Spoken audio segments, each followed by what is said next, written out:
safe and sound. I can lift you up, I can show you what you won't see, and take you where you wanna be. You can be my love, even if the sky is falling down. I know that we'll be safe and sound.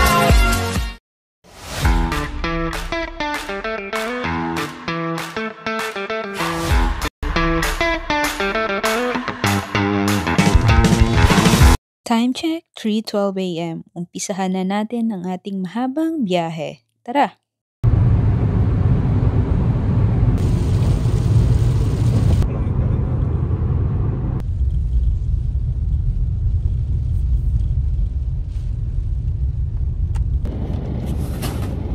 Hi everyone! So, nandito kami ngayon sa Port Macquarie, ang aming first stop. Unfortunately, umuulan pa rin, pero okay lang kasi part ng journey. Look at this view.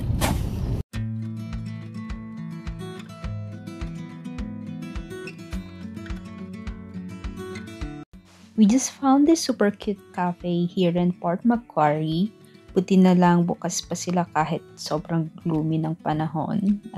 This is actually our first meal for the day.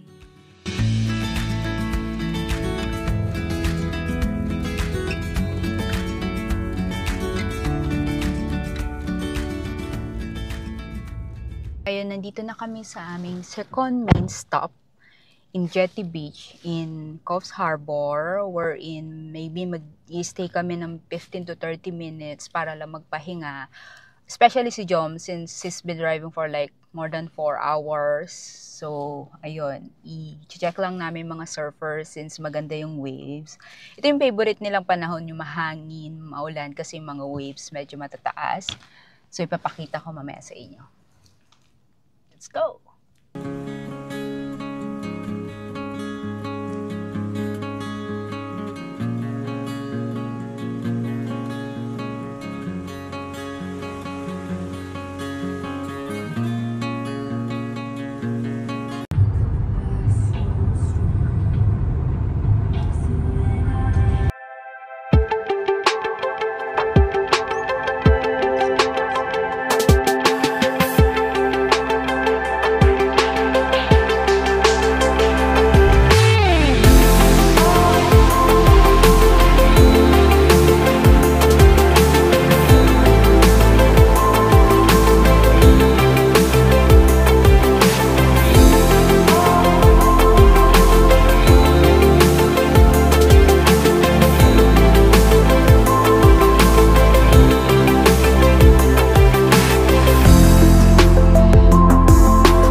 Kami ngayon sa Lennox Head, 15 minutes from Byron Bay. So, isa siya sa mga tourist spot and best siya for the sunset. And look at the waves. Favorite spot din siya ng mga surfer kasi ang ganda ng mga waves dito.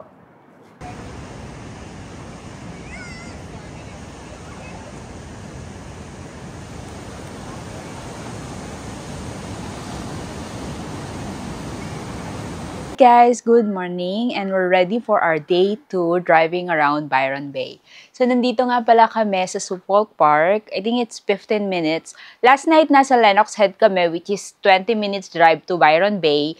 And this one is, I think, just 15 minutes driving to Byron Bay. So, dito kami nag-stay for the night. Nakita ko siya sa Airbnb, which is sobrang okay nitong place. Let me just show you kung ano yung itsura. It's actually a very nice looking place. Ang laki niya. I think 3 kwarto meron siya. But then, nag-stay lang kami. I mean, ginamit lang namin yung isa. Hindi na kami nag-check.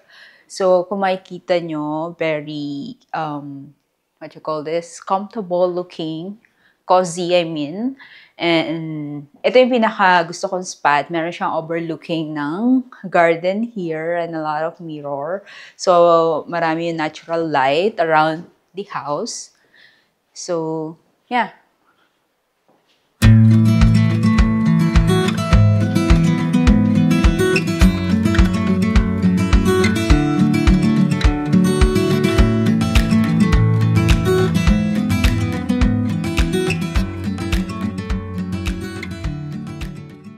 Nandito nga pala po tayo sa Byron Bay Lighthouse ngayon. It's located in Cape Byron. Isa to sa mga pinupuntahan ng mga turista dito sa Byron Bay.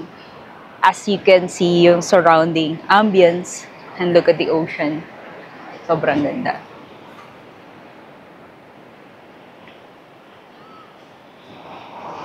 So, ito yung lighthouse sa malapitan. Sobrang dami. Actually, hindi siya maraming turista kasi yung weather nga medyo windy.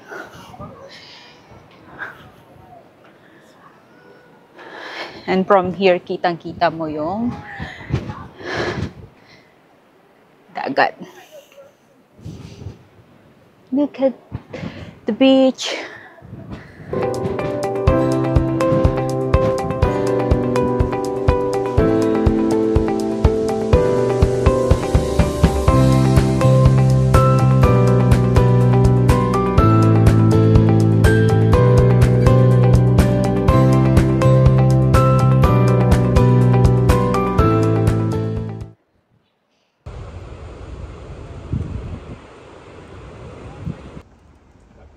Nandito kami ngayon sa Wategos Beach, just 9 minutes from the lighthouse.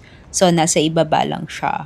And then, inikot namin yung area na napaka-exclusive.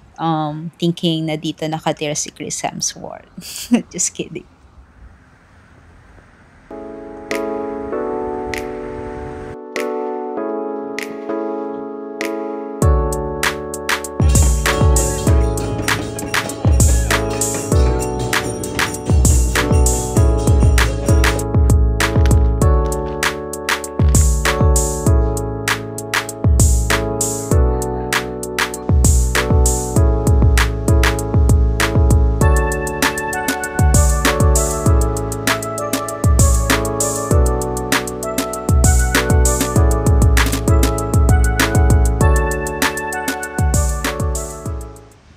So, tapos na yung NSW driving namin and tatawid na kami sa another state which is Queensland.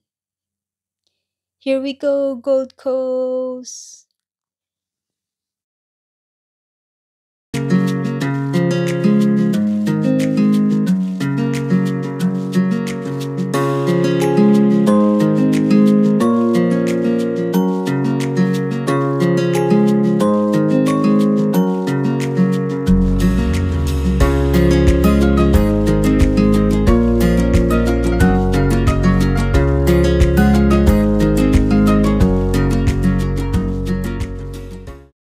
After ng buong araw na pag-iikot namin sa Gold Coast, may nakita kaming Pinoy restaurant dito sa Southport.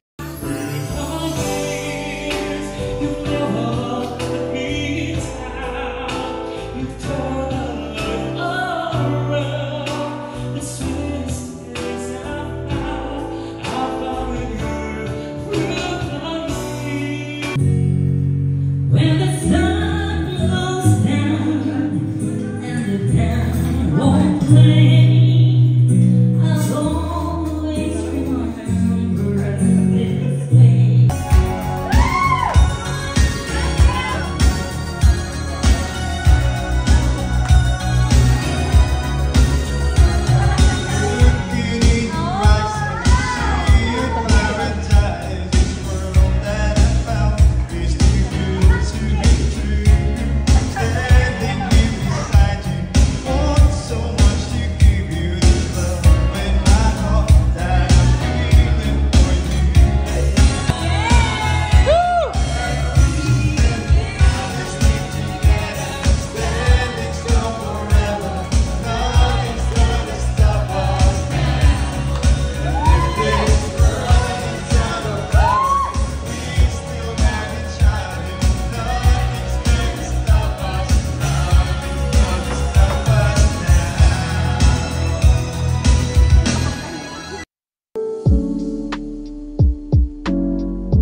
Ang kagandahan dito, since river yung front mo at meron bang kayong may-ari. Pwede ka mangisda dito. Or just stay here. Even sa gabi. Karoon ka lang ng fire. Okay ka na. It's nice.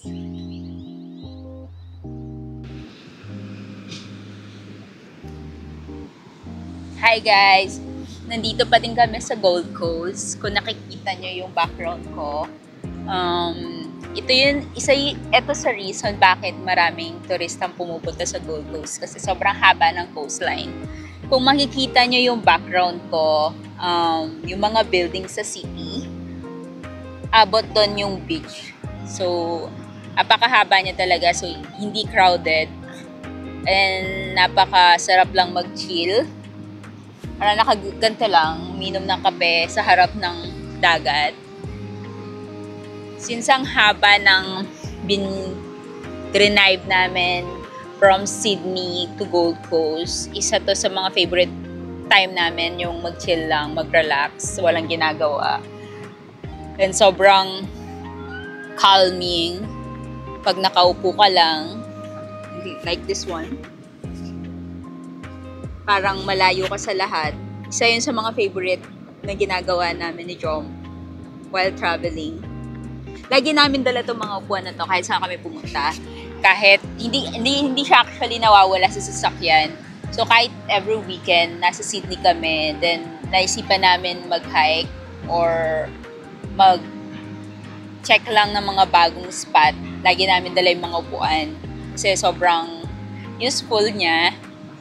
And yeah, tignan niyo yung dagat. And yung weather. Nakakatuwa kasi winter right now sa Australia. Siguro magdadrive ka lang ng 3 hours from here. Nag-i-snow na. But then look at the weather here in Gold Coast. It feels like summer. Mainit siya. Actually, malito suot ko. Kasi nag-expect ako na medyo malamig since maaga pa. But then, yeah, mainit siya.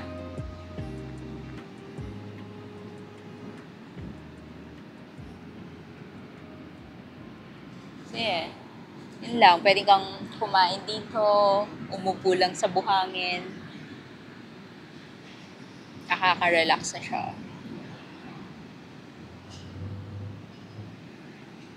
Chill lang tayo.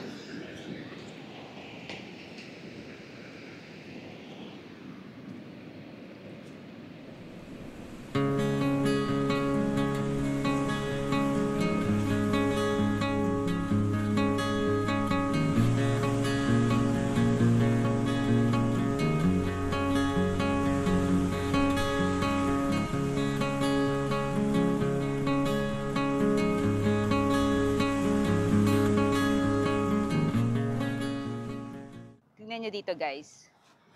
Look at this view. And may gusto ko ipakita sa inyo. Tanan! Chilling. Ganito lang sila. Pakain-kain. Hindi sila takot sa mga tao.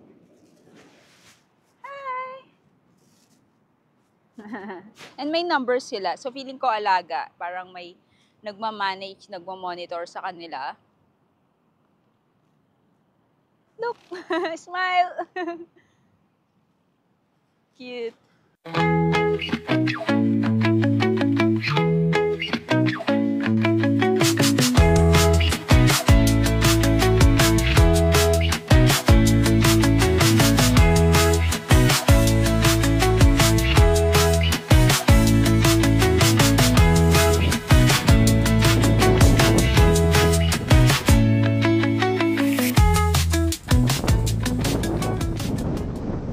Driving na kami ngayon sa aming last main stop, finally, before kami makauwi sa Sydney.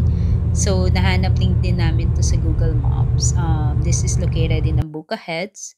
So, dito kami magdi-dinner bago kami dumiretso ng drive pauwi na Sydney. So, this is RSL Nambucca Heads.